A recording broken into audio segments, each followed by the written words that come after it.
Jornal da Capital. Capital Entrevista. Bom, eu recebo com muita alegria aqui nos estúdios da Capital FM o defensor público geral de Mato Grosso, o doutor Clodoaldo Queiroz. A Defensoria Pública é um dos trabalhos mais dignos realmente da função do Estado brasileiro, porque o defensor público é aquele que atende a população mais pobre, é o que atende as pessoas cuja renda familiar não ultrapassa 3 salários mínimos, ou seja, são advogados contratados pelo Estado para que possam atender a população mais pobre. E a Defensoria Pública, há tempos, vem reclamando de fechamento da Defensoria em alguns municípios do estado de Mato Grosso. Essa situação era a situação do governo passado, mas o aperto continua. Parece que hoje, inclusive, ontem, o Estado prestou contas do mês de julho e repassou 10 milhões para a Defensoria Pública. Esse recurso que tem ido para a Defensoria tem sido suficiente, doutor Clodoaldo, para atender os trabalhos da Defensoria? Bom dia, prazer tê-lo conosco. Bom dia, Antero, bom dia aos ouvintes. Agradeço pela oportunidade, de estar falando sobre a Defensoria. Para a gente isso é sempre muito importante, até para levar cada vez mais o conhecimento para a população sobre os nossos trabalhos. Infelizmente, o trabalho da Defensoria ainda não é conhecido por toda a população que poderia estar usando os nossos serviços. A questão orçamentária sempre foi um problema para a Defensoria, como você sempre tem acompanhado, porque a Defensoria ela começou a ser instalada em Mato Grosso em 99, mas esse processo de instalação ele não foi concluído até hoje, A Defensoria nunca chegou a todas as comarcas do estado, como deveria chegar, segundo a Constituição e as leis. Hoje o trabalho dos fóruns, o trabalho dos juízes, dos magistrados, eles dependem totalmente do trabalho do defensor público. Um magistrado que está numa comarca onde não tem um defensor público atuando, o trabalho dele fica totalmente paralisado, principalmente em relação aos processos criminais, que não tramitam se não tiver uma defesa técnica, o processo fica parado, a pessoa acusada não pode ser julgada, nem inocentada, nem condenada, se não houver a defesa, e quando não tem o defensor, como 80%, 90% das pessoas não podem pagar o advogado particular, o processo fica parado. Então, o judiciário depende do trabalho do defensor e nessas comarcas onde a Defensoria até hoje não chegou, há esse comprometimento sério do trabalho do próprio Poder Judiciário. Então, desde 99 até hoje, a Defensoria veio crescendo gradativamente, mas num ritmo lento, a ponto de, após 20 anos, nós ainda não temos chegado a todos os locais para atender toda a população. Por conta disso, em relação ao orçamento atual, eu digo que hoje, para a estrutura atual, é o suficiente. Então, nós estamos mantendo a Defensoria instalada em cerca de 40 comarcas apenas, de 79 que tem no estado, e esse orçamento que nós recebemos hoje permite a gente trabalhar onde a gente está. Mas não permite nós atendermos a esses outros locais onde a Defensoria até hoje não chegou. E existe uma demanda muito grande, uma pressão, na verdade, muito grande sobre a Defensoria, para que ela chegue nesses locais. Nós temos ações civis públicas, temos 18 ações civis públicas hoje, propostas pelo Ministério Público, para obrigar a Defensoria Pública a colocar um defensor em determinado local. Mas, Antero, nós não temos fonte de arrecadação. Assim, nós somos o único órgão dessa família judiciária, como você se referiu antes, que não tem uma fonte própria de recursos. Depende totalmente da fonte 100 do Estado. Mas todos os outros órgãos também. Não, todos têm uma... O Ministério Público recebe da onde? Tem um fundo também, todos têm um fundo. Onde eles arrecadam recursos para ajudar no custeio. O Ministério Público tem, a PGE tem, o Judiciário tem, todo mundo tem. Só a Defensoria que não tem. Então, a gente depende totalmente do repasse da fonte 100. Então, como nós não temos, a gente recebe essa pressão externa. Eu citei as ações civis públicas do Ministério Público, mas o Judiciário nos pressiona muito também. Como eu disse antes, o trabalho dos juízes depende do trabalho do defensor. Outro dia estava tendo problema em Rondonópolis, aqui em Várzea Grande, no Tribunal do Júri. Tem 3 juízes lá para fazer júri, só tem uma defensora, e ela não dá conta de todo dia estar no plenário do júri, o dia todo, precisaria de 2, 3, enfim. Então a gente depende totalmente do orçamento repassado pela fonte 100. E, então, hoje, o nosso orçamento permite que a gente toque a defensoria com a estrutura que tem, mas ela não permite essa ampliação. E, ao mesmo tempo, a gente recebe essa pressão de todos os lados. Como você disse, esse é um problema que vem de anos anteriores e agora a gente está tratando com o governo atual. Ontem mesmo, anteontem, na segunda-feira, eu estive com o secretário de Fazenda, Rogério Galo, falando com ele sobre isso e expondo, inclusive, a alternativa para resolver isso. E quais são as alternativas? Então, o Estado, embora hoje, ao longo dos últimos anos, ele não tenha repassado mais orçamento para a Defensoria para poder nomear mais defensores para colocar nesses locais, ao mesmo tempo, o Estado tem gastado um valor muito grande de recursos por consequência disso, que é o pagamento dos chamados advogados dativos. Né? Porque onde não tem defensor, o juiz, né, da comarca pode nomear um defensor dativo. Exato. E o defensor dativo é qualquer advogado. Qualquer advogado. Né? Ele chama o advogado, nomeia para aquele ato, para aquela audiência, para aquela defesa. E essa tabela de honorários do defensor dativo, como é que é estabelecida? Então, hoje, pela tabela da OAB? Da OAB. Hoje se segue a tabela da OAB. E aí que os valores ficam absurdos, Antero, em comparação com o que o Estado gastaria se o serviço fosse prestado pela Defensoria. Mas vocês têm um levantamento? Quanto que o Estado gasta com o defensor dativo? Antero, em janeiro, eu assumi a gestão da Defensoria em janeiro agora, né? E nós não tínhamos esse valor. Nós solicitávamos essa informação de todos os órgãos do Estado e a resposta que a gente tinha é que esse valor era uma incógnita. Ninguém sabia dizer qual era esse valor. Então nós, a Defensoria... E como que vocês conseguiram levantar? Através na fonte, com juízes. Nós solicitamos, passamos a oficiar e pedir o apoio dos juízes das comarcas onde a Defensoria não está instalada e pedimos para eles nos informarem os valores que eles arbitraram para pagar advogado dativo. E aí nós começamos a receber as relações, a relação de processo por processo, o nome do advogado que recebeu e o valor. E aí a gente chega a valores, Antero, assim, comarcas pequenas, eu me lembro agora, Aripuanã, por exemplo, que não tem defensoria, nunca teve, sempre no período de 12 meses. Em 12 meses, eles gastaram com advogado ativo, só em Aripuanã, 2.800.000 reais, quase 3 milhões de reais.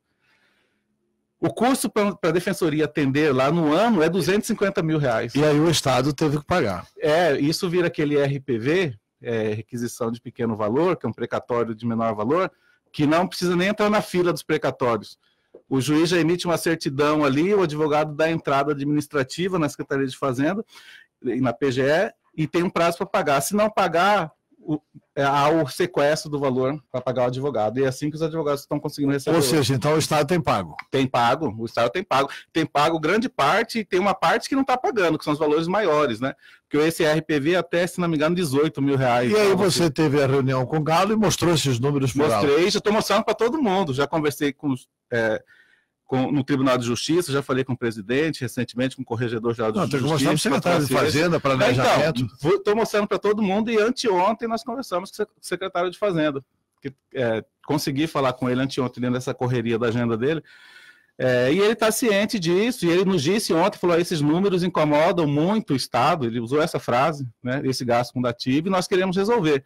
Então, agora eu solicitei já também com a Casa Civil, com o secretário Mauro Carvalho, e estou aguardando uma audiência com o governador para fazer uma apresentação disso. A gente tem uma apresentação pronta num PowerPointzinho, mostrando isso, quanto o Estado está gastando com isso e o quanto, com muito menos do que isso, nós conseguiríamos, com a Defensoria, colocar o defensor para atender em todos os locais. Porque essa é a vantagem. O Mauro Mendes é engenheiro, isso, né? Engenheiro é racional e vai pensar sobre esses números aí. Eu acredito muito nisso, tenho muita fé nisso, que quando o governador ver isso, ele vai querer resolver o problema. E a solução é bem simples, é assim, Antero, o valor... Então, dentro desses valores que a gente levantou, você tem uma comarca só... Mas tem um probleminha. Eu vou te fazer uma pergunta como... Já que você é defensor público geral, advogado da melhor qualidade. O Estado de Mato Grosso, ele está fora do limite prudencial da Lei de Responsabilidade Fiscal. Para aumentar a presença de defensor público nas comarcas, tem que fazer concurso para novos defensores públicos. Entrando novos defensores públicos no Estado, aí que vai extrapolar mais ainda o limite da Lei de Responsabilidade Fiscal. Se pagar o advogado dativo, não entra no limite da lei de responsabilidade fiscal. Vocês já pensaram sobre isso? Já, isso aí nos afeta, a gente pensa sobre isso todo dia, desde que o Tribunal de Contas do Estado, no ano passado, ainda não era defensor-geral, ele editou uma decisão aí, falando sobre isso que você disse, que a Defensoria Pública, o gasto com o pessoal da Defensoria Pública, ele deveria ser contabilizado dentro do gasto do Poder Executivo, teria que estar dentro do 49. Mas isso não está previsto nem na Constituição, nem nas leis, Antero. A Defensoria está fora desse limite. Porque era o quê? É um outro poder que criaram no Brasil? Não são mais poder. 3 poderes, são 4 agora, 5? Não é só os poderes que estão fora, né? Porque tem um limite individualizado para cada órgão, que tem autonomia financeira, né? O Ministério Público não é poder, mas tem o limite dele. O Tribunal de Contas também tem o limite dele. Um é 2%, até 6%, se não me engano. 6% ao Judiciário, 2% ao MP, e o Tribunal de Contas tem o limite dele, que eu não me lembro agora qual é. O limite para gasto com pessoal. Isso está na LRF. E quando a LRF foi aprovada, a Lei de Responsabilidade Fiscal, a Defensoria ainda não existia enquanto órgão na Constituição Federal. Então ela ficou fora, ela não tem um percentual previsto para ela. E por conta disso, a interpretação que os tribunais deram é que até que a Lei de Responsabilidade Fiscal seja alterada para incluir o percentual da Defensoria, ela não tem percentual, ela está livre. Ah, mas ela não tem limite? Não, o limite dela é o seu orçamento. Então, o orçamento que o Estado determina para a Defensoria, na lei orçamentária, a Defensoria pode gastar com o pessoal até esse orçamento. Mas o limite dela não está dentro do limite do Executivo. Isso no Brasil inteiro, tem as decisões, tem até do Supremo Tribunal falando isso. Mas por causa dessa questão de crise econômica e tal, e conversas políticas, a gente sabe como funciona, houve a decisão aqui do TCE dizendo, aqui no Estado do Mato Grosso, a Defensoria vai ser considerada dentro do limite, 49%. Inclusive, isso também eu tenho falado com o pessoal do Executivo. Na Lei de Responsabilidade Estadual, que o Estado aprovou agora, no início do ano, Lei de Responsabilidade Fiscal Estadual, prevendo isso, prevendo que é assim a regra, foi colocado um artigo lá dizendo que o Executivo deverá sentar com a Defensoria Pública para estabelecer um percentual dentro do 49, quanto seria da Defensoria. E a gente está nesse processo agora, aguardando essa definição. Então, anteontem também, com o Galo, ele ainda me disse, precisamos resolver essa questão. E aí, ainda que se considere essa decisão do TCE daqui, de que considera dentro do percentual do Executivo, nós temos que definir qual que é o percentual da Defensoria, porque ela tem autonomia. A gente não pode ficar dependendo do gasto de pessoal do resto do Executivo para a gente poder ou não nomear mais defensores. A gente tem que ter o nosso limite. E a gente está nessa fase de tratar disso com o Executivo, né? Nós precisamos marcar uma data, sentar e definir no papel. Olha, vai ser 48 do Executivo e 1 da Defensoria, que seja. Então, como está nessa zona cinzenta, nós trabalhamos com aquilo que determina a Constituição. A Constituição diz que a Defensoria tem autonomia e ela deu um prazo, Antero, até 2022, isso está lá nas disposições finais transitórias da Constituição. Até 2022, todas as defensorias do Brasil, elas têm que estar instaladas em todas as unidades jurisdicionais. Onde tem um fórum, tem que ter um defensor público. Esse prazo era de 8 anos para ser cumprido, e ele termina em 2022.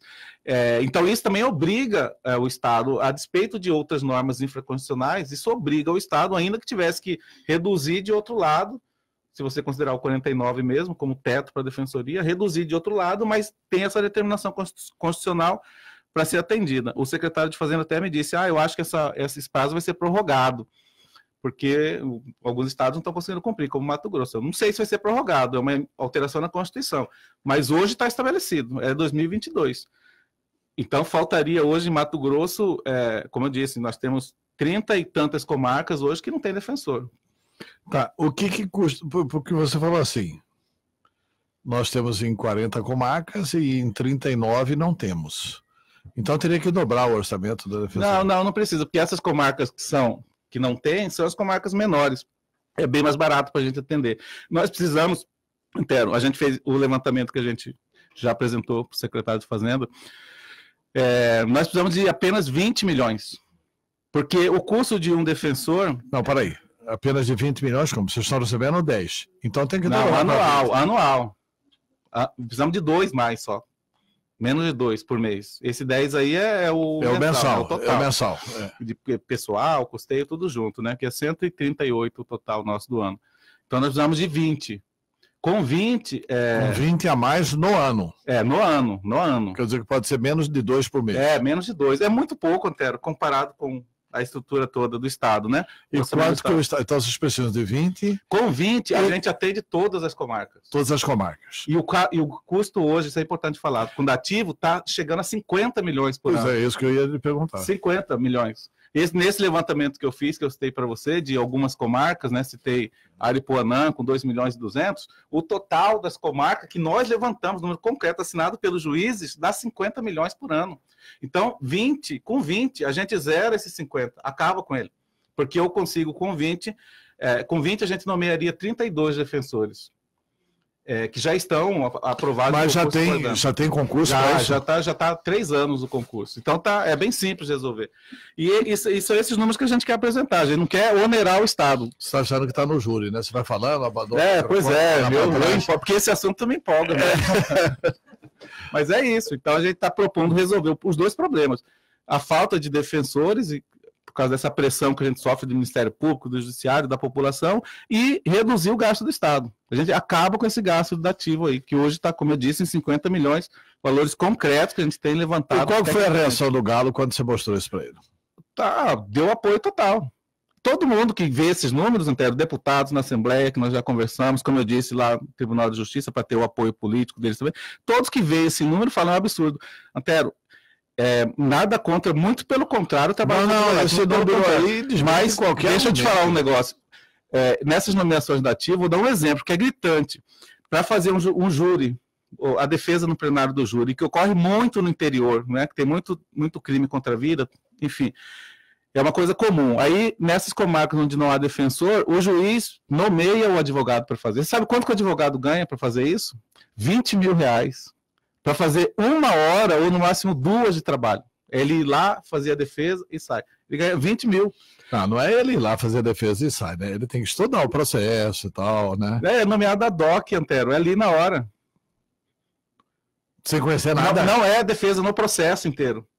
Vai ter outro, ou mesmo outro advogado vai receber para fazer a defesa inicial lá, a defesa prévia. Outro vai receber para ir na audiência lá atrás de instrução. Cada ato sai um valor. E esse R$20 mil é só para fazer a defesa no plenário do júri. Tá certo, pode até tomar ciência antes e pegar o processo para estudar, mas é para isso só. Mas você está me trazendo um assunto atentatório contra os direitos humanos. Quer dizer que o pobre está lá para ser julgado, aí o juiz chama um advogado lá no plenário e fala, vem cá, você vai defender esse cidadão aqui. Na hora, quer dizer, ele não tem tempo de estudar.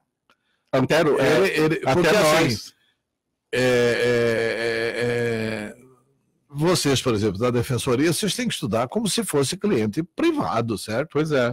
Vocês têm que estudar para defender bem o cliente, não é isso? Não é assim? Mas se nós nos... essa é a dignidade da democracia. Claro, se nós nos submetermos a toda essa pressão, como eu falei para você que existe, até os defensores fariam defesa dessa forma, pegando o processo na hora lá, porque isso ocorre. Pela quantidade de processos que tem. É comum, às vezes, o magistrado, o juiz, ligar para o defensor, e falar, olha, doutor, eu estou aqui com um processo aqui que vai ter um julgamento agora do júri e por algum lapso não foi intimação para a defensoria. Ou porque era um advogado particular e ele desistiu do processo agora, que renunciou. Vem fazer aqui, porque eu não vou redesignar a audiência, eu não vou adiar. Até o defensor faria dessa maneira se nós nos sujeitássemos a isso, mas nós temos como regra, de maneira nenhuma. Fazer defesa mal feita por fazer, em hipótese nenhuma. O advogado e o defensor podem abdicar disso, né? Exato. Eles não são obrigados a cumprir essa ordem judicial. De maneira nenhuma, mas aí no caso do advogado dativo, em algumas situações, ele pode fazer isso por causa do pagamento mesmo, né? Para receber, porque a situação ela é sem controle nenhum, Antero. O advogado não pode nem criar melindre com o juiz, porque senão ele não é mais nomeado para o ato. Tem isso também, a relação entre pessoas, né? Não existe um critério, um concurso para ver qual advogado para fazer esse trabalho. Isso não existe. Então, hoje o juiz nomeia quem ele quiser. Então, se um advogado falar uma vez para o juiz, doutor, eu não vou fazer esse júri agora porque eu não conheço o processo, marca para amanhã. O juiz, se achar ruim, não nomeia mais esse advogado para nada. Então, por causa disso, às vezes o advogado se submete a esse tipo de situação no estado todo e faz uma defesa desse jeito. E a defesa nunca vai ser igual à defesa prestada pelo defensor público. E nós temos testemunho disso, Antero, pelos próprios magistrados, que vários juízes me ligam e falam: doutor Clodoaldo, eu estou fazendo aqui, eu estou tocando os processos aqui na minha comarca com advogados nomeados, com advogados dativos. Então eu tenho advogado aqui, quem paga é o Estado. Mas não resolve o problema. Eu preciso de um defensor público, porque os processos não se resolvem, as defesas não são feitas de maneira técnica. Então, por favor, arrume um defensor público aqui, mesmo ele tendo a opção de nomear advogados. Porque a qualidade do trabalho em relação a... E não é porque um é melhor que o outro, não é isso. É porque o defensor público tem todas essas prerrogativas que você disse. Ele vai fazer a defesa igual ao que um advogado particular faria se estivesse recebendo. Ele não vai fazer uma defesa meia boca, de qualquer jeito. Ele vai exigir o cumprimento dos prazos, a observância dos direitos do nosso cliente. E, como eu disse, o advogado muitas vezes fica sujeito a isso, né? Ele precisa daquelas nomeações. Tem advogado que vive disso hoje, Antero, no interior. Vive disso. Tá. O senhor está animado, então? Acha que esse problema será resolvido? Eu acredito que sim. Eu estou muito animado porque o perfil do governador, como você bem disse, né? Quando o governador era candidato, Antero, lá em novembro, outubro, e eu era presidente do Sindicato dos Defensores, por acaso, nós fomos conversar com ele, conversamos com todos os candidatos, e aí numa conversa inicial nós falamos isso para ele: governador, nós queremos, se o senhor for eleito, nós queremos tratar com o senhor sobre uma questão. Eu, pelo sindicato, nem imaginava que eu ia virar defensor-geral depois. E aí nós passamos, de maneira genérica, esses números para ele. Olha, o Estado está gastando um valor muito alto com o dativo e com um valor muito menor a defensoria consegue atender essa demanda toda. E naquele momento ele falou: não, você mostra esse número aqui para mim que a gente resolve. Isso aqui não tem nem o que discutir. Isso foi lá atrás, né? Então agora nós vamos levar para ele, estou aguardando só a Casa Civil marcar a data, levar tudo isso no papel, cálculo matemático, inclusive para ele passar para todo mundo estudar lá e é a forma de resolver o problema. Porque se isso se realizar, serão 90 milhões de economia para o Estado em 3 anos. Pois é, exatamente, é uma economia gigantesca. É uma economia gigantesca. E eu garanto, eu falei lá para o secretário de Fazenda e vou falar para o governador. Mas eu fala garanto... mais perto do microfone. Desculpa. Isso é uma garantia que eu dou pessoalmente. Se a gente puder nomear hoje 32 defensores para o ano que vem, que seja, a defensoria vai estar atendendo todas as comarcas do Estado e não vai haver mais necessidade de nomeação de advogado dativo. Só explique para o nosso ouvinte o seguinte: quem está precisando de defensor público, quem pode recorrer à defensoria pública é algum cidadão cuja família não ultrapassa, cuja renda familiar não ultrapassa R$3.000, está certo? Hoje a renda familiar são 5 salários. 5 salários. Individual, 3. Né? Então, a pessoa individualmente, 3. Agora, se ela sustenta uma família toda, ela pode ter a renda até 5, ou a renda somada dos membros da família até 5 salários mínimos. Até né? 5, né? 3 individual, aumentou R$42. Foi para quanto salário mínimo? Aumentou R$42, foi para um pouquinho mais de R$1.000, né? Exato. Então, a renda individual, 3.000 e pouco, e a renda familiar, se ele levar que tem filhos, esposa, é até 5 salários mínimos. Até 5 salários mínimos. Então, esse cidadão pode procurar a defensoria. Pode procurar para qualquer tipo de problema que ele tiver que possa ser resolvido pela justiça. Qualquer tipo de problema. Como é que faz para procurar a defensoria aqui em Cuiabá, Várzea Grande, aqui quem está nos ouvindo? Então, aqui em Cuiabá, a Defensoria Pública, o atendimento inicial, nós temos vários núcleos, assim, né, por especialidade. Mas o atendimento inicial, o primeiro lugar que a pessoa chega, é aqui na Avenida do CPA, ali na entrada do Canjica, Terra Nova, tem um prédio ali que tem várias placas ali da Defensoria Pública. Então, a pessoa pode se dirigir para lá, na área civil, né, só é diferente a área criminal. Na área civil, vai todo mundo para lá, e lá vai ser feito o primeiro atendimento, a triagem, e a pessoa vai ser encaminhada para cada área. Na área criminal, quando a pessoa está respondendo ao processo criminal, aí fica lá no centro político, perto da Secretaria de Segurança, em frente ao OAB ali, na parte de cima da OAB, é o núcleo criminal. Então, qualquer pessoa, ou que tem algum parente, alguém responder algum processo criminal e não pode pagar um advogado particular, lá dentro do centro político, na Defensoria Criminal, lá tem vários defensores lá, vários, mas não é a quantidade suficiente ainda, né? Não conseguem atender todas as varas, mas tem os defensores lá para fazer esse atendimento. Então, civil, questão de família, de terra, de consumidor, tudo é aqui na Avenida do CPA, entrada do Canjica, e criminal lá no centro político próximo da OAB. Tá. E em Várzea Grande temos a sede própria lá em Várzea Grande, da Defensoria, que fica ali na região do... Não sei como é o nome daquele bairro ali. Depois do Ipaze, mais para frente um pouco, mas lá em Várzea Grande o pessoal sabe, né? É um prédio grande lá da Defensoria, lá tudo, civil, criminal, tudo é atendido lá. Tá. Eu estou entrevistando aqui o defensor público geral de Mato Grosso, o doutor Clodoaldo Queiroz, e eu quero encerrar fazendo uma pergunta ao doutor Clodoaldo Queiroz. O que falta de expansão? O que seria prioridade? Por exemplo, se o governador Mauro Mendes atender a nomeação dos 32 defensores públicos, quais são as primeiras comarcas que você atenderia? Quais são as prioridades, na sua opinião? Então, hoje nós já estamos conseguindo atender as comarcas maiores, né, que tem uma demanda populacional. A população é muito grande, a densidade populacional é maior, são maiores, então Sinop, Cáceres, Tangará, Barra do Garças, todas são atendidas, Sorriso, enfim. As comarcas que não tem hoje são as comarcas pequenas, as menores, né? Então hoje as nomeações de defensores iriam diretamente assumir essas comarcas. Começando pelas comarcas que estão gerando maior demanda de gasto condativo. Então nós temos esse estudo, esse parâmetro, porque dentro dessa colaboração para diminuir o gasto do Estado, né, o gasto do dinheiro público, então nós colocamos isso como um dos critérios, né? Então eu citei a comarca onde teve mais gasto condativo, a Aripuanã, é a que bateu o recorde, quase 3 milhões em um ano. Então iríamos imediatamente designar um defensor para lá, para atender a Aripuanã. Como eu disse antes, custa para a defensoria por ano 250 mil para atender a Aripuanã. Enquanto não tem defensor, eles estão gastando quase 3 milhões por ano. Por que custa só 250 mil? Porque o gasto anual para um defensor, com tudo, não só com a folha de pagamento, com todo o gasto que é necessário, dá um pouco mais de 500 mil, um pouco mais, 506 mil. E a gente, com o defensor, atende 2 comarcas. Atendo Aripuanã e atendo uma outra próxima. Então, é metade do custo, né? Então, custaria 500 mil para ter um defensor, com 500 mil eu atendo 2 comarcas, uma delas é Aripuanã. Então, sai por 250 mil. Tá, eu tenho um ouvinte na linha, alô? Alô, bom dia, Antero. Bom dia, quem fala? É José Roberto, Antero. José Roberto, eu estou entrevistando aqui o doutor Clodoaldo Queiroz, você pode fazer pergunta. Doutor Clodoaldo, tudo bem? Alô? O doutor Clodoaldo está te ouvindo, pode perguntar. Tá, okay. Eu gostaria de fazer uma pergunta para o senhor. Esse gasto que o senhor mencionou, de 50 milhões aproximadamente, com a contratação de advogados, ele entra na conta de pessoal do Estado ou não entra na conta dos 49?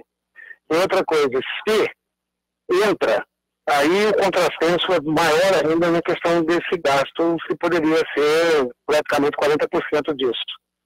E quanto ao Tribunal de Contas tomar essa decisão, quando todo o resto do país, como o senhor disse, entende que a Defensoria tem que ficar fora do 49, não seria uma decisão que prejudica tanto o Executivo quanto a Defensoria, essa decisão do Tribunal? Não poderia tentar rever essa decisão, mesmo que fosse através da Justiça? Obrigado, bom dia.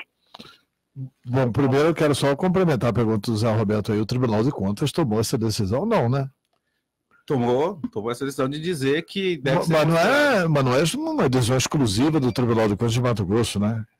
É quase exclusiva. Deve ter 2 ou 3 tribunais de contas no Brasil que dentro desse movimento, né? Porque essas coisas são orquestradas, né, Antero? O que eu faço como defensor geral, eu converso com defensores gerais de outros estados. Então teve um movimento assim de alguns governadores e tal de buscar isso no Tribunal de Contas. Realmente as perguntas muito pertinentes. Eu queria dizer primeiro o seguinte, que você também perguntou no início. Não se considera hoje esse gasto cumulativo não se considera como gasto pessoal, mas deveria se considerar. É óbvio, se você está gastando para pagar um profissional para fazer um serviço de um servidor público, seria até uma forma de burlar a legislação. Então, eu não contrato defensor. Mas não considera. Mas não considera. Não considera, até porque não tem nem esse valor separado no orçamento. Como fazer esse controle? Se olhar o orçamento do Estado, onde que está lá o gasto cumulativo? Não tem essa rubrica.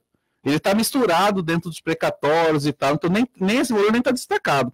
Nós sabemos desses valores, como eu disse, porque nós pegamos informações com o Poder Judiciário, diretamente.